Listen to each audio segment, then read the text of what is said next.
Thank you, Debbie. To dive straight in now to our first session, a very personal story.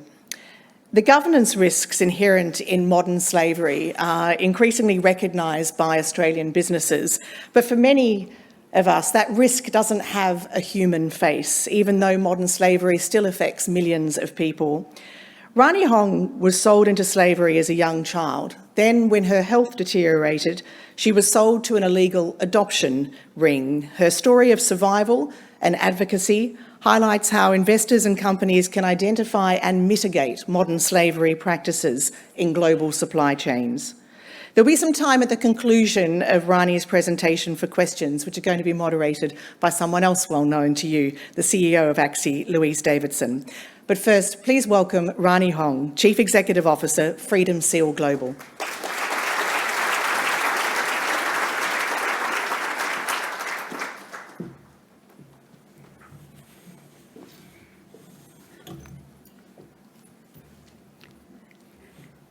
Good morning. It is so wonderful to be here in Australia and to look at this room full of inspirational people. And you're here early because you care about issues that concerns human lives. So thank you to the host and ACSI for inviting me to do this presentation. So we gather here today with the purposeful intent, with vision, compassion, and the shared goal of ending human trafficking and addressing other risks. We know today that in this room, we're listening to the issue of human trafficking. For those who like numbers, we are studying 50 million slaves in the world today who are trafficked out of their lives and forced into slave labor, into jobs they did not choose, into lives that they have not of their own. This number can be strategic, very depressing at times to see the numbers and going up. But today, we can make a dent on this issue. And that is when trafficking victims, individuals' lives, who are given the rights are taken away, the promise, the potential, and that's nearly many, many women or boys and girls who are not in school, but are working in factories and different places around the world. They're not earning degrees and not finding their own path into their workforce. They are not free. So today, we make a commitment to creating a world we know that is possible. We know that working in, because the challenges we are facing affects everyone. It's not just on me. It affects millions of little girls. So today, I want to be able to share with you my personal story. A little girl stolen from her mother at the age of 7, sold into slavery. I was taken to a place that I had no idea where I was. It was very unfamiliar. I was disoriented, and I was alone. You see, I cried for my mother, but my mother didn't come. And at 7 years old, I couldn't understand why didn't my mother not come and rescue me out of where I was at. So there was days and nights that I cried for my mother. Human trafficking. Traffickers do this as a job. Some just say, hey, this is my regular job. This is what I'm supposed to do. And in my case, they trafficked me across the state border where I did not know the language. Everything. I knew things were wrong, but there was nothing I can do. And there, I won't go into details, but I was held in a cage where I did not have the freedom to move. We're talking about every human person has a right, right? In my 7-year-old little girl body, it was deteriorating because my traffickers also wanted to use the children working in factories, cement factories. I was carrying brick. And we're talking about slavery, working day and night with no food, no water. My every human right was violated and taken away. So at that time, my body did become very, very deteriorated, and there we go. So as the story unfolded, this is what I look like. Thinking. So the traffickers didn't want me anymore. They said I was not useful. Look at this. They gave drugs. They do other things for submission. And their whole goal is to take away our minds,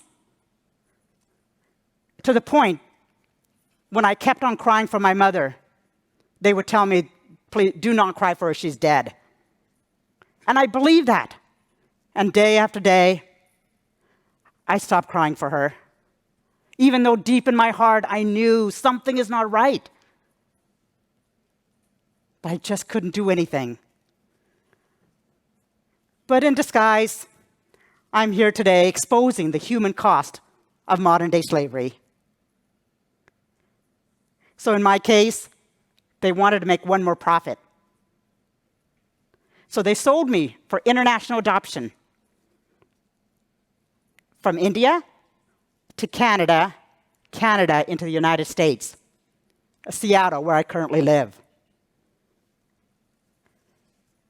And we wonder why are we addressing this issue and why we need to know about this. Because I represent millions of little girls imprisoned, silenced, and unable to speak. When I came into the United States, I had a loving mother and ended up a blessing. I would remember the days that she would massage my legs so I can walk properly again. She put me in for special education, working with speech therapy, learning to communicate again. And I had wonderful people around me who wanted to make a difference in my life. And I'm so grateful for those who took the time. And here we are in this room, each one of you, taking the time to come here this morning, listen to my story in addition to all the speakers. And so today, as we go through the different parts of what we do, I encourage you to see what is it that you can do to turn this around. So for me, long story short, in 2011, I was appointed as the UN Special Advisor on the global initiative to fight human trafficking. At that time, nobody with the lived experience ever really spoke at the UN. And yet they were doing policies and rules and regulations, but didn't really know what was happening on the ground. So I worked doing speeches at the UN General Assembly for 7 years. And so proud that they did listen. They granted me with the day I asked for, a World Day Against Trafficking in Persons, every July 30th. And then I worked on the Sustainable Development Goals. I know all of you are very familiar with that.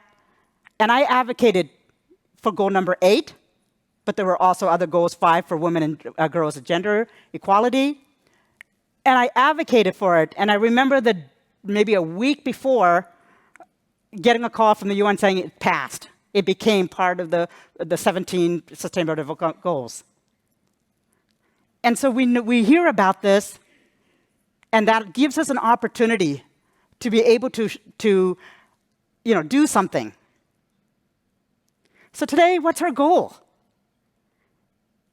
Our goal today is to change the world, right? Every time we wake up in the morning and we want to be inspired to do something with our lives. And so I encourage you, as we look at this modern-day slavery issue, I realize it's a dark subject. It's not a subject we want to really talk about, and not something we always want to listen to. But this association, the ACSI, put this as a priority and an issue, along with other issues, to work on it and taking it head on. And I'm here to partner with you, because it's not easy. So that is where I come in, being able to do advise. And then I was sharing my story for years. But I didn't just want to land on the problem. I didn't want to land on just the numbers and the statistics. I'm more than a statistic. I'm more than my story. I am part of the solution. So today, I wanted to be able to bring solution to the table. As I listen to many companies, I listen to investors and companies and governments around the world telling me the challenges that's on this issue, but I needed to provide a solution. So we can focus on the problem to learn, but we want to focus on the solution because we want to move forward, right? We want to go to that next step. What is it, the positive, of what can we do? So I created CEO, Freedom Seal Global, and I created a software platform because I needed something in real time to show those users in real time the risks. So we put in a lot of data. You can see here the different aspects of the platform. But many would say, I need help. I can't see down the visibility through the tiers and tier 3, 4, 5. It's very challenging. So we needed tools. We all need tools to do our job better. And so I created this in the hope that this will give you, this audience here and others, something that can help to fight modern-day slavery.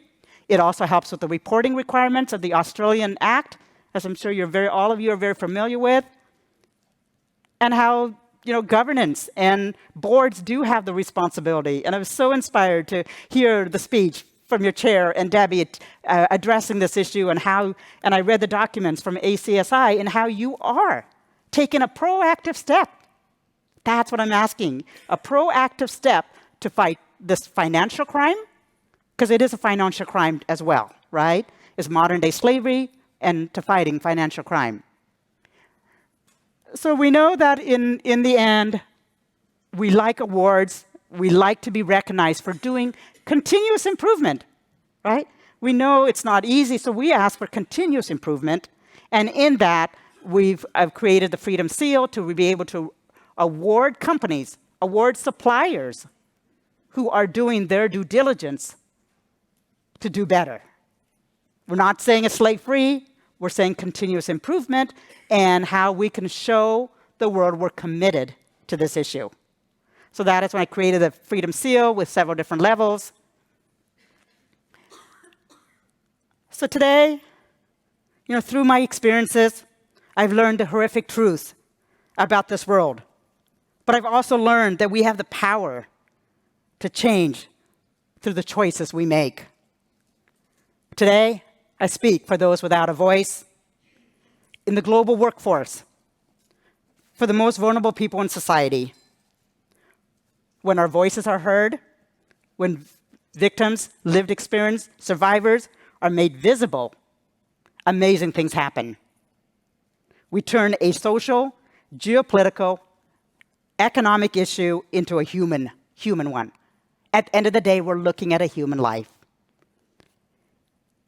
And so in years, taken many years for us to get to where we are. And, I've worked with the governments around the world. I've traveled to about 25 countries. And I remember early on when I was working on this issue, people would look at me and the story and saying, it was hard for them to understand. But today we're seeing progress. Today we're seeing change. And it's because of companies like you, companies you represent, the portfolio companies, the investors, who are choosing where do we put our financial money. And so I'm encouraging, of course, for brand reputation, we want to put it in companies that are taking the proactive step. So that is why ultimately the Freedom Seal will help guide step by step of being the tool to do what to do.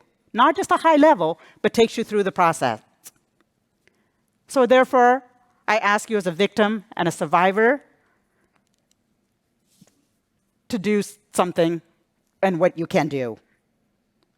I ask you to push this conversation forward. when there's difficulties. I've had a lot of difficulties in my life. I mean, I remember the days of crying and just not being able to function because of the wrongdoing of somebody else. What happened to me as a child did affect me, but we rise above our challenges. We go beyond what is expected of us. And we look for ways you can save another girl's life. But the business community is a strong, I mean, I worked at the UN for a long time, and I realized governments were not the ones who are only ones who are going to solve the problem. Yes, we need them. It's an, but then I soon realized we needed the private sector. And the public-private relationship partnerships can be effective. And we look for those different ways of what we can do. So I ask you, as we conclude part of my story, I know there will be questions coming up, so there's a lot I had to skip through. By the way, I just don't want to leave you guys hanging. Completely forgot, I'm sorry. But in 1999, I went to India on vacation. I was asked to be a tourist. And at that moment, since I was told my family was dead, so I did not go back there to look for them. But I wanted to see the country, the culture that I was from. I didn't have many memories, but what I did know was the name of an orphanage. So I went there asking for, am I from here? And of course, they said, no, you are not from here. We have no files of you. We have no evidence. But I knew I just can't make up this name. It was something that stuck to me. I can't go into the details, but as I was leaving, ready to go on the airplane to go back to the United States, a woman comes up to me, just crying. I had no idea what's going on, but I'm just like, my heart was beating because I was, maybe it was my mom. It was not, but she was a key saying, I remember you. And I remember you from 21 years ago. And I know where you came from before this place. And my heart just pounded, just knowing what is going on. And led to the area where I was from in another state. And there, I remember trying to believe everything that was going on. I had a hard chance, but end of the day, I went to this hotel because everything came to dead ends. And I remember the knock on my hotel room door.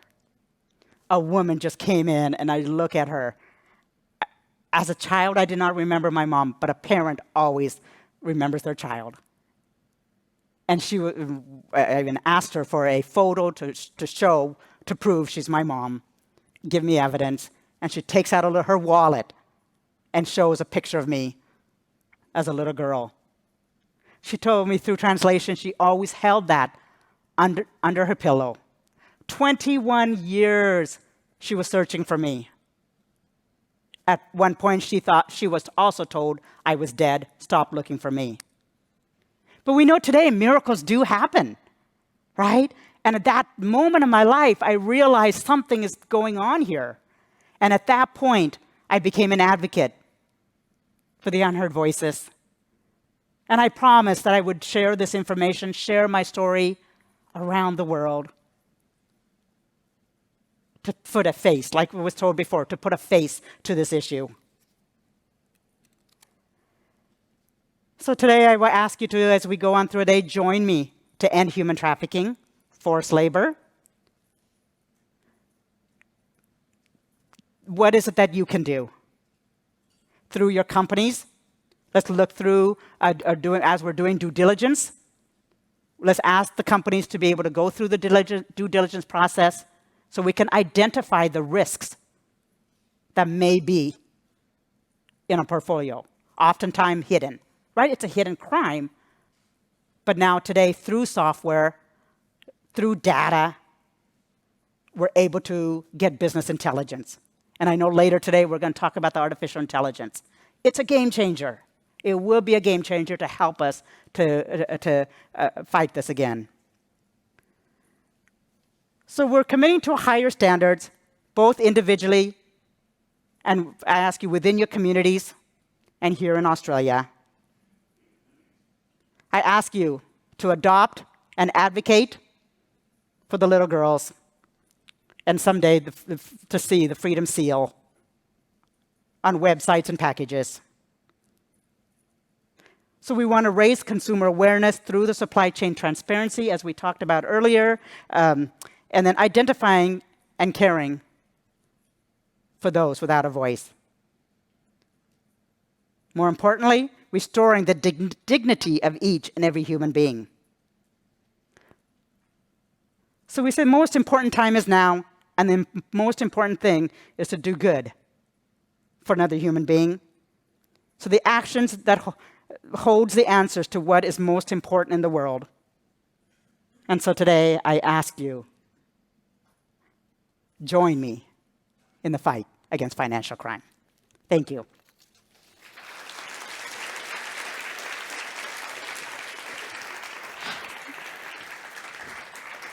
Thank you so much, Rani. Come and take a seat. Goodness, what an extraordinary story. Thank you, Rani, for sharing that with us. And good morning, everybody. It's a pleasure to be here. Rani, it's a little hard to move from your story to business because your story is so moving.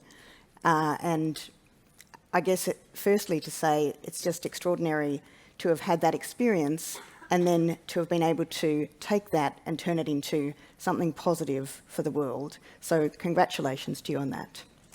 Thank you.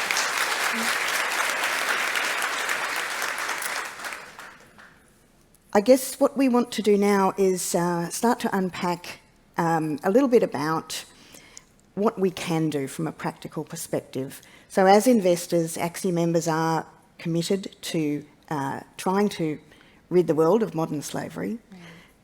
As you said, there's an extraordinary number of people in slavery now, and even in Australia, I think 41,000 people, at least 41,000 people are understood to be in positions of slavery or bonded labour.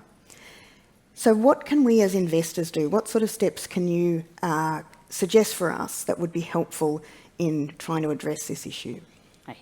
Great, thank you, Louise.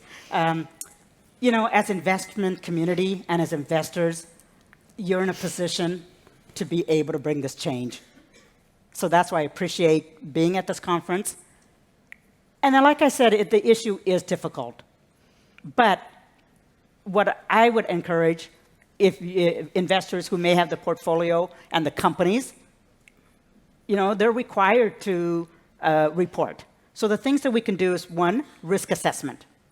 We need to be able to do risk assessments to be able to see where do our risks lie. Right? In our software, in the dashboard, we can give you, you answer these questions, and then it will give you, to show you visibility, the locations, sometimes the locations where companies are manufacturing or where you know, they're doing business. We just don't know always about the particular geography, but we need to know. And so one is risk assessments. And then two, we talk about due diligence. We talk about we hear about due diligence, and I'm sure many of you are already doing this. But I said it's like continuously, because modern day slavery, it like when it's hidden, it comes up. You may be able to solve it today, or you look at a risk, but then another risk pops up, right? So we need to be able to monitor those risks ongoing. So that's the things you could do. And then training. I think some of you, training and awareness on the issue. But those are specific, but we go more details in that, right? And so those are the things that we can do. Thank you. And we've got many questions coming in through the app. I've got them in front of me, not you. So I might go to some of those questions, and do keep them coming as they occur to you. So first one we've got here is, Rani, amazing story. Can you please share examples of modern slavery right before our eyes? What's going on in the US and Australia now that you're aware of? Yes, one of the major issues is, migrants coming into Australia. Same thing in the United States. Boy, we still have the same issues, right? And so migrants coming into Australia, they work, and many often unpaid. And sometimes the traffickers, so we call recruitment agencies, the recruitment agencies sometimes hold passports of these victims. And so that's a red flag, right? That's a red flag if a person does not have possession of their passports. So I know that's a very sensitive topic here in the country, but I'm here to address because it's all over the world. So on Monday, I will be going to the government of Australia and educating on this issue. I'll be going to your parliament, advocating for the changes. And so we know that's one very specific way of migration, but there are other ways. Fishing vessels, right? Even these fishing vessels are sometimes holding migrant workers against their will. And so those are very specific. There's a lot more. But that gives you a couple ideas. Thank you, yes. And so there's a couple of questions that are sort of going to the work that you've been doing on Freedom Seal and your areas of expertise.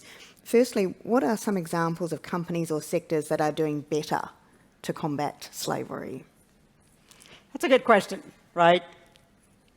And I don't know if necessarily one's better than the other, but what I can say, those who are taking more proactive steps and publicly reporting. And so when we look at the Modern Slavery Act and the Modern Slavery statements, we're able to see, who's doing what. But I think one of the things that are lacking, we submit these statements, but we're not able to see necessarily currently, as I understand, technology hasn't really come into the place at this level. And so my vision is to be able to partner with any of you here, but this is where we bring in compliance, the software, but the AI to be able to show us benchmarking. And that may be challenging, but I think we want to do benchmarking, because even when we do benchmarking, we all do better, right? And so once we can see, and then we can compare the industries. What I do know is I know the property sector is working on this issue, and the investment community. And I would love to see the investment community right here partnering with you and the forum here to be that leadership of the industry lead, right? We need industry leaders who can say, these are the things that worked. And then they can also, things that did not work. But bringing together, we call them roundtable discussions. So those are things that absolutely could help to improve. Thank you. So one of the questions that we've got here is, where do you get data for your platform from? Yeah. Where does that data come from? The data that comes into our platform, I partner with many partners. We have the London Stock Exchange group that I have a partnership with. Used to be Refinitiv, Thomson Reuters. We have, in the United States, the LexisNexis, the Dow Jones. So those are data, but we have public data that's coming in. But we also have some private personal data that sometimes the companies are willing to share because they want to fight this crime. We need transparency. We need to be able to see it, because when we can't see it, it's hard to defend it and to prevent it, correct? And so the data that comes in, and then I also have the specific to Freedom Seal Global, is on-the-ground intelligence. Sometimes that, we have the high-level, great data, cleaned, right, and all that, and put in a way that is visible to tell a story. But we also need sometimes on-the-ground data, because that influences our decisions. And so from my background of working on the ground and seeing these children in factories, I gather that data, and we're able to show location-wise, right, which countries are more prevalent. And so the data that we bring in, it has been structured, cleaned, and put in a visible way that you can put a name in and screen. So we call it screening. You can screen that name, and it will pull up the supply chain down the tiers. And we didn't have these tools several years ago, right? So we're emerging, we're getting better. But right now, the data is a key difference, and I'm looking for additional data that could also come into our platform. Thanks. One of the dilemmas, I think, is for companies that do discover modern slavery in their supply chain, because I mean, you know, sometimes the media pylon that results is perhaps a mitigant against people being transparent. What should companies do when they discover slavery in their supply chain? You know, when companies do discover modern-day slavery, our tendency is to not be transparent. Our tendency is not to tell, right, or not to share. But I want to turn that narrative around. And because we're all facing the same issues, right? A lot of the companies are facing this issue. I don't know where the visibility again. But so I think for companies to be able to be transparent and share information. I'm part of this financial coalition to fight financial crime, and these are the biggest banks in the world. It's based in the UK. A press release will go out next week with some numbers. But with the coalition, it's a room full of this, and we all share the challenge, but then we try to bring that, what can be that solution? So there are more solutions coming to the table. Have you got any examples of best practice from companies that have attained really like the highest level of the Freedom Seal? Yes, I think that we look at the international best practices. So within our Freedom Seal platform, the assessments are aligned with UN guiding principles, we call OECD. And those are guidelines, but we took it very specific, because I would hear companies saying, yeah, I have these high goals, but I need step by step, almost what can I do? So that is within the platform. I took that advice, hearing from other companies, and then put it in here. As best practice, again, if we can share the information, and what we can share will be a game changer. And that is what I'm asking for the transparency to come together as coalition. Coming together is like this is one of the best things we can do, because we get inspired in these rooms, right? And we get to be able to share and meet the people who may have the same challenges, right? The different positions that we have. So I think one of the best practices is when industries come together and then they put forth what have they learned on this issue. Thanks. We've also got a few questions that are going to the legal issues here. And so why aren't countries doing more to stop modern slavery? What about countries that might be considered to have state-sponsored modern slavery? Do you have any thoughts about, why countries have not been able to really effectively stop slavery from occurring? No, that's a great question. And so let me take you back to when I was working at the United Nations. I would be doing speeches to 150 countries sitting in, and each person was representing countries. And I think they just sometimes just don't know what to do. They know they have this big issue. We got the numbers, we got the stats, but they really didn't know what to do. But sometimes it's the will, right? We have to have the will and to do something to make a difference. And it's easy as governments to kind of sit back and look at what others are doing, and then when others are, it's a little competition, right? And it's good to have the competition because then we do better. But I think from a country perspective, and I've worked with legislation, I've worked with the EU, I've worked with many governments, and their challenges, sometimes they are part of the problem. And they know they're part of the problem, but they have to look, what is financial. They look at the financials, right? The money that's coming into the country. We talk about the flow of money, right? And when we look at the flow of money, then that also helps us to uncover these hidden risks. So countries have these challenges. Some step forward. Australia actually is one of the countries that I believe is leading. 5 years ago, when we started looking at the modern slavery acts that were coming, we have about 8 now. But when we way back in 2012, I live in the United States. We had the California Transparency Act. But that was just the beginning. But it wasn't perfect at all. There were a lot of challenges in it. But as a country said, we will do this, and then it helped other countries to come forward. So we're at about 8 countries. But if you look at the recent headlines, countries are rising up now to create these modern-day slavery acts. And so I wait to see what happens in the next few years.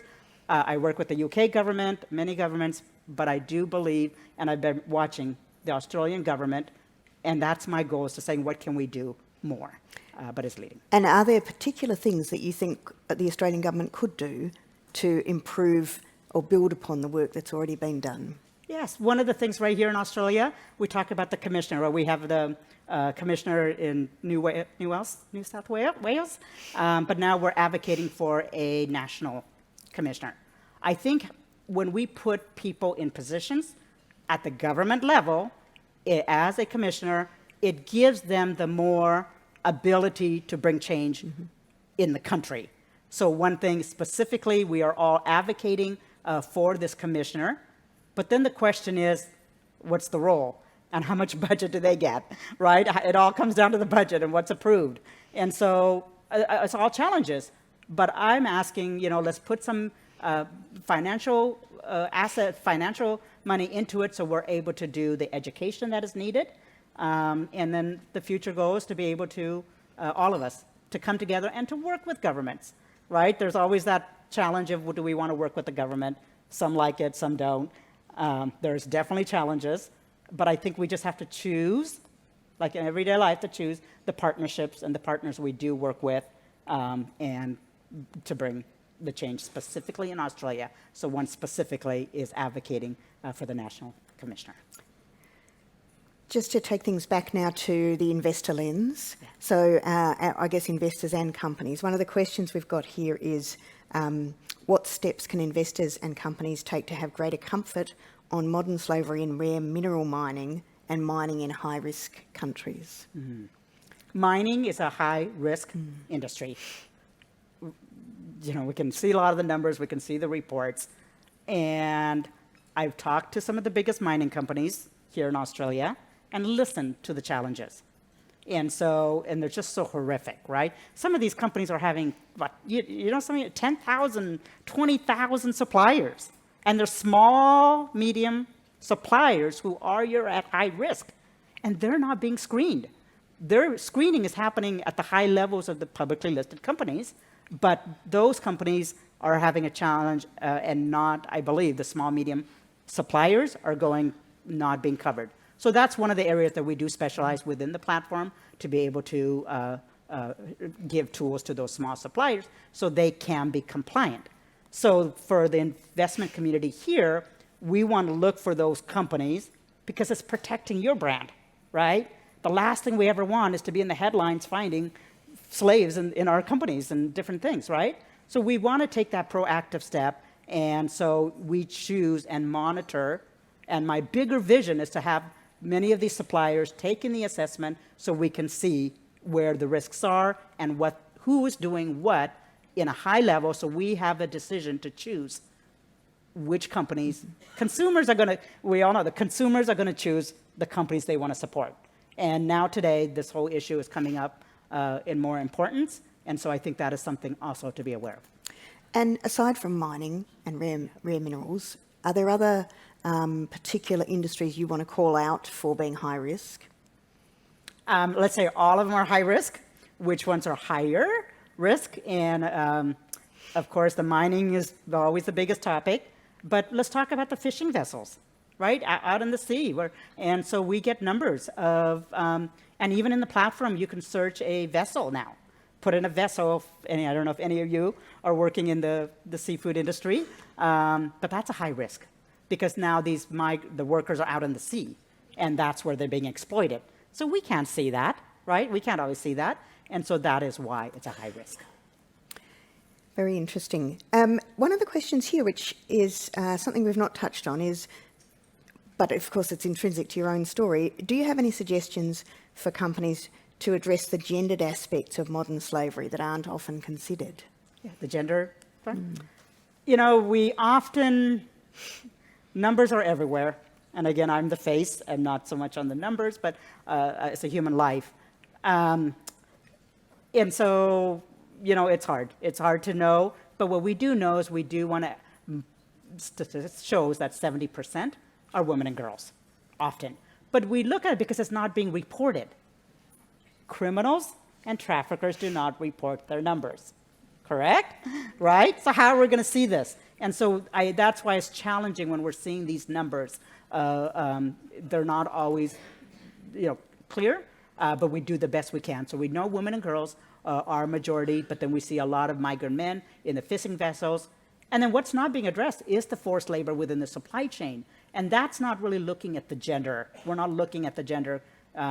One of the products that I'm working with some major companies within the platform is to be able to identify some of those survey, like gender, age, and those kind of things. So that data will start coming in, so then we have more visibility. So we've got one here, which is going to, sorry, I'm just trying to find it. They move around because people vote to upvote their questions, and then they disappear from my line of sight. But essentially, it's about boards. What's the role of boards, and how do boards, I guess, have adequate oversight of whether management is doing what they need to do in respect to modern slavery within supply chains? Yeah, as a board member, absolutely responsibility, but we trust the management to do what they're supposed to be doing, right? And monitoring and doing this. But we can't put 100%, and maybe again but you can't put 100% into that and thinking, the management is doing their job. We and others who are part of the board have that responsibility for oversight. And when we look at the Modern Slavery Act, in Australia too, who signs off, right? It's the board, and so we need to be more transparent and be able to work on that. But I think what we talk about is, stakeholder engagement. So I think if we can see more of the boards being engaged with the companies and the management and asking the questions. It's not something you ask every day, but I think if you ask these questions, hey, show me, where do we stand with this modern? We put this in our report. The report is public. The board signed off on it. Please give me evidence of what we put in. So part of the Freedom Seal is also to be able to help aid in that and rewarding those companies who do that. Yeah, so it's a real accountability mechanism, isn't it? Yeah. One of the questions here is about the growth of fast fashion. Presumably fast fashion is quite a high-risk industry. Are you seeing concern with respect to that industry? Yes, that is another high risk, fashion. And so I've been at the factories of India and Southeast Asia. I've talked to, those who are importing and exporting, and on the U.S. government, laws are being made. High fashion is because it's so fast turnaround. And it's always for the least expensive T-shirt, for an example. But when we look at that, sometimes those T-shirts that are $2, we kind of start questioning, where is this being made? But what's happening, one of the things that we're creating is a mobile app that will be able to also help on the ground, and soon consumers are going to be able to, we have something on the jacket, and they're able to scan the product, and right away, we're talking about real-time information. We're living in a world today that information is like this. And so transparency is also fast. And so now we can scan products, and then instantly, as a consumer, I can see who made this clothing, where was it made, and some of the companies are actually disclosing the factories. This is a new trend. We didn't do this before, several years ago. But now, through the transparency, some of the major clothing companies are now being transparent where those factories are, so we can take more action. That's an extraordinary level of transparency, isn't it? One hopes that they've got the data right on that. Yeah.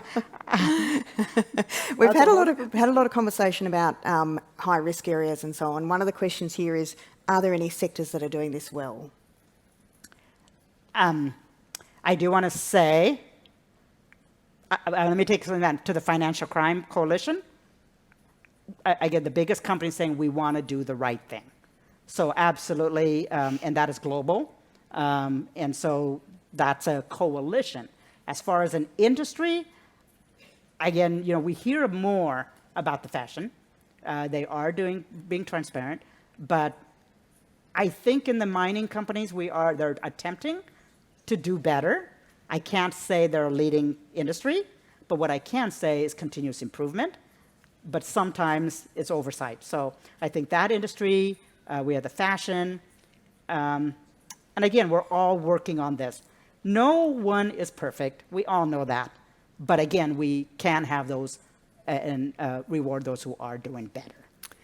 Rani, we're almost at time, but I did just want to give you an opportunity. I mean, your story has been incredibly compelling, and it's been a fantastic discussion about some of the more practical aspects and ways that we can all work together to improve the circumstances of those who are still in such a terrible position. But I guess I just wanted to give you the opportunity to reflect, thinking back over your life, over the time that you spent in slavery. What is your call out to us? What should the audience know? I think we go back to my 7-year-old little girl crying for my mother. That's, I'm sure many of you have children in this room, and we can relate to that. And at that moment in my life when I was held captive, and especially being, you don't want to think about it, but being held in the cage, I just wish somebody would have noticed me, that somebody would have said something, and I wish the biggest thing was somebody to come and rescue me at that moment. We all can't just go rescue a child, but what we can do what the actions we take today will impact that little girl like myself. Rani, thank you so much. Thank you.